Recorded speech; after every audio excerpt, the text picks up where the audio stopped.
What is good, guys? It's your boy Jay Giggy back again with another podcast video.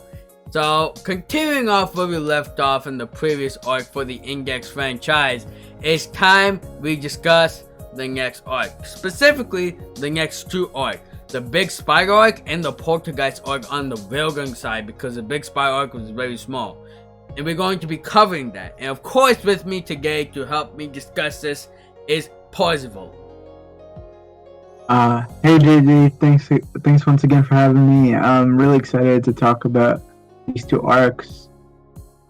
Alright, so before we get into the Poltergeist arc, let's just go over the Big Spy arc overall.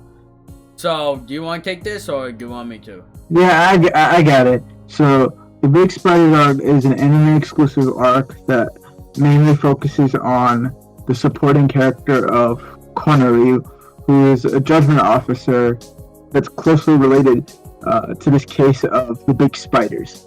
The Big Spiders are essentially a group. They're part of the overall main gang of Skill Out, which is a group of non-espers who attack espers out of prejudice for having powers. And so, yeah, what happens is, what's wrong? I was trying to make a joke, but it failed because I didn't say the word espers. I completely forgot to say that. That was my fault. But continue. Do you need me to back up? No. Keep going. Okay. So, what happens is that the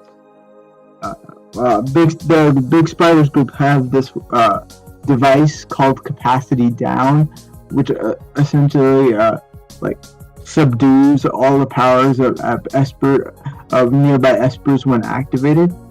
And the leader of the Big Spiders is this dude named Kurozuma, who has this really neat quirk of always drinking milk, which was kind of funny. And later on learning the arc, the big reveal of the arc is that Konori used to be a member of Big Spiders, even though she is an esper. She's sort of a low-level esper, so she knew, even though she was an esper, they were accepting of her, and then she kind of fell in love with the leader, and they had this little romance. But he died. He quote unquote died a few years ago, and after that, Konori left Big Spiders and joined Judgment. But now that he resurfaced, Kurozuma confronted the dude who claims to be him as the leader of the Big Spiders. He confronts him, and then after Misaka Mikoto and Shirai and Uriharu learn of Konori's connection to Big Spiders, they decide to help her out, and with the help of Kurozuma, they're able to defeat the Big Spiders. And in the end, Kurozuma is arrested, but they leave Konori and Kurozuma and their relation, they end the arc on good terms, leaving their friendship open. Alright, so I don't think I have anything else to add with the Big Spider arc. But honestly, I think we should just move on to the main arc, which is the rest of season 1 of Railgun. Wait, sorry, what? I would say the key thing to highlight about this arc, not anything in the story, to be perfectly honest, but we want to make a note of the technology of Capacity Down. Oh, yes, for sure. Because that does come back later on in the next arc. Yes. But yes. So for the the Poltergeist arc, I think, should we do this with how should we do the Poltergeist arc? I I feel one thing you should talk about before is, especially since you've seen them all, I haven't seen them all, but you should definitely talk about some of, they have, I think, like 2 or 3 filler episodes between the arcs. Oh, they're not that, I forgot about that. Yeah, okay. They're not that important, but I don't know if you want to mention anything in them. Yeah, I mentioned a couple. I mentioned a couple. So one was, I remember it was about the police officer and how she was like a gamer, and then like it was with the other police officer and the tiny teacher, whatever her name was. I think it was Miss Komori. I think so. I could be wrong. Correct me in the comics. From Index, right? Yeah. Correct me in the comics. And also, then the other one was about like the head resident of the Tokyo Guy people. Apparently, she was going to this orphanage to help out, but reality-wise, she just loved this guy. But I think this guy was engaged or married or something like that. And yeah, things went badly for her. But honestly, not with that point. But like the real thing though is I think it just fleshes out like the side characters a bit. But again, it's not that important. But yes, now Poltergeist. So Poltergeist. So I'm just gonna go into a little bit of discussion with Poltergeist, and then we will discuss the characters in terms of how they performed in each of the arcs. So Poltergeist overall is a direct I won't say direct, but kind of direct continuation of the level upper arc. So, for some reason, so many earthquakes has been happening around Academy City, and it turns out, oh right, I actually completely forgot. This is for the Deep Blood arc discussion later, but I think we met. Oh wait, no. Yeah, we did. In this arc? I know what you. Is it in this arc? Or is it in one of the filler episodes? In one of the filler episodes. Yeah, we met Index and Himagami. Yeah. So that was like a timeline situation. But it was nice to see that. It was nice to see some continuity in terms of the timeline. But anyways, my point, getting back to the Poltergeist arc, is that a bunch of earthquakes has been happening, and we're like, what the hell is this? What's happening? All these earthquakes are happening. Oh my god, towns are being destroyed. Help me out! But in reality, there was this lady that's what the picture is. The lady that I'm talking about, I completely forgot her name. But the voice actress the main villain, right? Her name is Terestina. There we go. Terestina. Well, she was in control of trying to get the kids that were affected during the level up arc, helping hospitalized and whatnot. Well, it turns out she was. I think to clarify, it's her grandfather started it. Yo, that doctor, was it Dr. Kiyama? Crap, I forgot his name. I legitimately forgot his name, but that doctor is crazy though. That doctor is legitimately crazy. He might be Puerto Rico. Gangse Kihara. There we go, that's his name. Yeah, Gangse Kihara. And yo, that doctor was crazy. But the fact that she was like the daughter of Grandga, right? Yeah. Grandga, she was the first test subject for him. But really, but overall they beat her. They saved the day. All the kids came back. But we're going to get to the kids a bit later because that is going to be with Dr.Kiyama, which you would take care of because I know you're a big fan of her. So. Let's specifically talk about the characters and specifically in this arc and how they perform. So I'm gonna start off with Misaka. Misaka, I think she was pretty fine. Like she was pretty fine, cool and whatnot. But I feel like she didn't really do much in terms of character. Like the way I saw it, like she was cool, but I don't think this emotionally affected her. Besides having the kids I'm wrong. This is one. There's one. But we have to deal with Dr. Kiyama first. So, anything you want to add with Misaka? Because I don't think she gained. I feel like Misaka is kind of one of the things that's important to know about Misaka here is that she's the one that like experiences like the most like she has a decent arc in this she has a decent character arc in this arc in the sense that she didn't really trust Dr. Kiyama Oh in yeah. in the middle of the arc, and so she sold her out to Theristina. And so she trusted Theristina over Kiyama, and that ended up being a huge mistake. But she later regretted it and helped out Kiyama in the end. But that was the one of the important aspects of her character that grew, and like she was able to trust Kiyama and forgive her for her past mistakes. Yeah, that's true. That was a big. I completely forgot about that. I'm sorry when I said that she can have a moment, but she did. That was a big thing. Anything else you want to add, or should we move on to? I think we should discuss Kuroko and Uriharu kind of together in this one, because I recall that they had a fight in this arc. So let's discuss. Crap, what's the name? Oh my god, Saten. Okay. You got this? Okay. I do got this. Saten, from what I can recall, Saten has this really cool moment in the last episode of this arc, because I'm gonna bring up the technology of capacity down, and what happens is Theristina uses it in the final battle with the girls, and so when she uses it, everyone there except for Saten is an Esper. So like they're all like out of commission. They can't really do much, but Saten takes her baseball bat and smashes the console. So which she ends up saving the day because of that. Hashtag signing over Uriharu and you give the week. Period.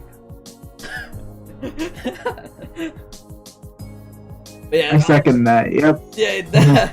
Alright, so I honestly, that's the only thing I really wanted to mention was Saken. But now I think we need to discuss these two, Kuroko and Uriharu. But I think before that we need to discuss a bit about Banri. But that's the name, right? Banri. Okay. So Banri is the girl who was in Dr. Kiyama's class. I don't know if you want to talk about her or Eri, who's the best friend. We should talk about Banri first. So, we should talk about Banri. Well, actually, we could discuss both of them together, kind of. Okay. Yeah, they go together. So basically, Eri arrives in Academy City, and she's basically suspected of being the cause of the earthquakes, right? Because she seems to be near the locations whenever one happens. And so, but she keeps saying that she has. Does she say that she has like nightmares? She has nightmares, but because like her ability is a telepath, right? Because I remember she was saying that she kept hearing Angry, whatever her name is. I'm so bad with Banri. I have to give a shout out to, I think his name is Certain Magical Megachi, that the guy in the comics. He's probably gonna rip us to shreds. He or she. They're probably gonna rip us to shreds on this one. But shout out to him though, shout out to that guy. Because he gave us a lot of information that we did not even know about for the show. So shout out to him. Yeah, sorry, continue. So we later learn that Ari's main I guess I'll call her last name Haruue is only okay, I'm gonna call her Ari because Haruue and Uriharu messed me up.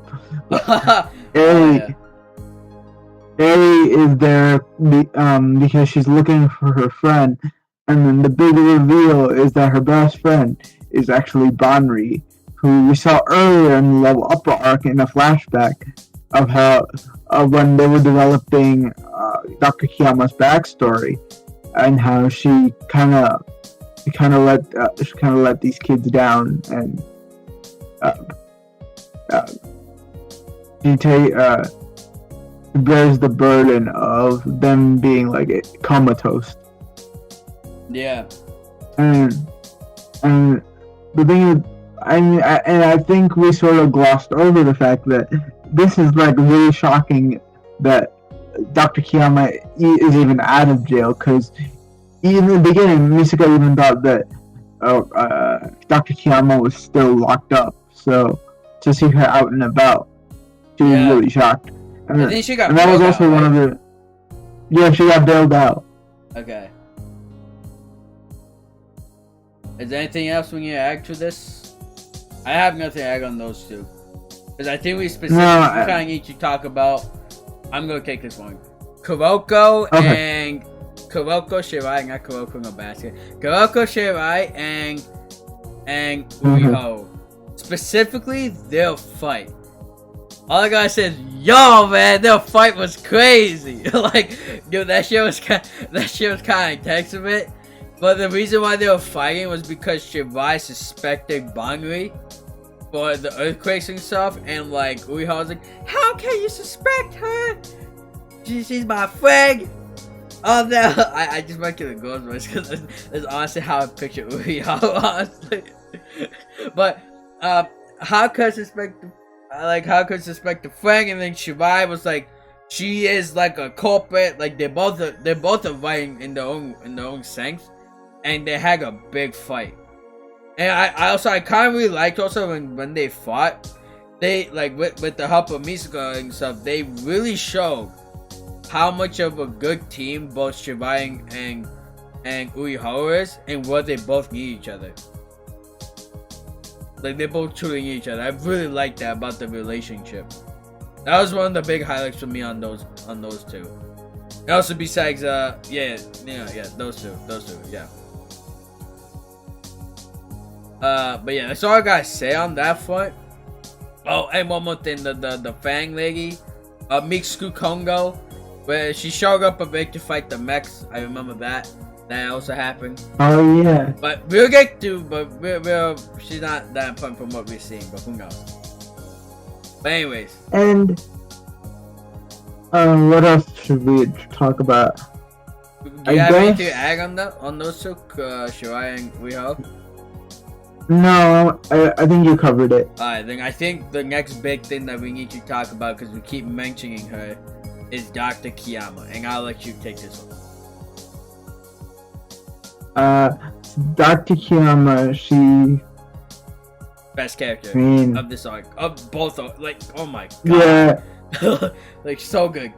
Because her backstory is so tragic, and she just wants to redeem herself for letting her kids down. Because she didn't even want to teach them in the first place, but she grew to love them, and just specifically which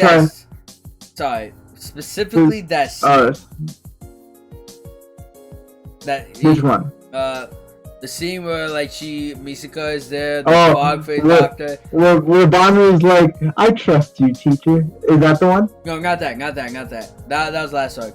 The one was like that scene where Dr. Kiyama, the fog face doctor, and Misaka are there, and then she was so close to rescuing those kids, and then Terra Stinger came, and she ruined everything. That entire sequence, because that's where they revealed the full truth about the kids and everything, and the experiments and stuff like that, was so good. So good. I really enjoyed that. But yeah, sorry, continue. And then in the end, Misaka makes it up to her, and they go say, wait, I forget, does Dr. Kiyama break out? She does, right? Who? To go save her kids from Therestina. I think so. What do you mean like they break out? No, because doesn't she get handed over to the police again? Oh yeah. And then she says that let's see the next time I'll break out. Right, I remember that. But we haven't seen her break out just yet. But we know that she got arrested. But who knows? Maybe they're implying that she'll come back in a future arc.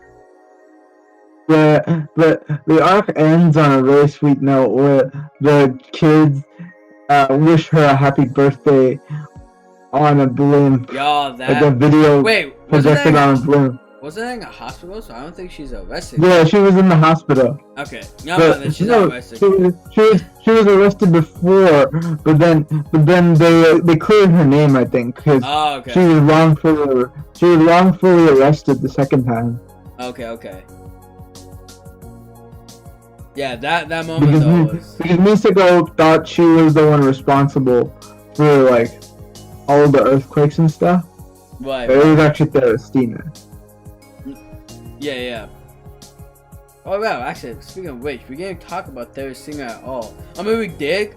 I mean, I don't have anything to really add, because really the big revelation was she's like the daughter of Dr. Kiyama. Yeah, and she's the first test subject. Yeah. But like, there's nothing really to her per se, I don't think. Nah, she's just really pure evil, to be honest. Yeah, she doesn't have much to her compared to Dr. Kiyama, man. But yeah. But it's interesting. It's interesting to see how they're trying to make the first level 6. Yeah. Oh, we will get to that. When we discuss the Sisters arc, because we saw it.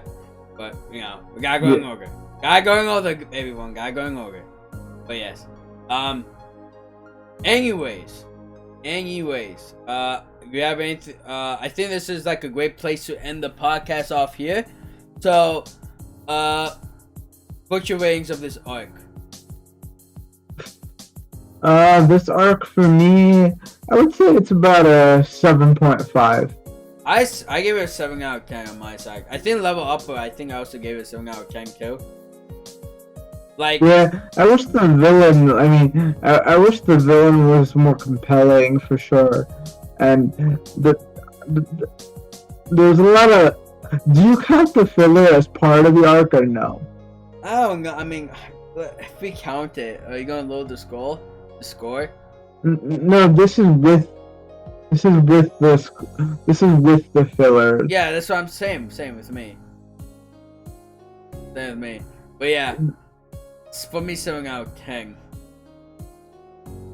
But yeah, yeah. Alright, so this is where I like to end things off here. So if you guys enjoyed this video, be sure to comment down below what you guys thought of this arc. Any final words, Parzival? Thanks once again for having me, JDD. That's all. Alright. Peace, guys. Peace. Stay breezy, stay frosty, all that good shit. Peace.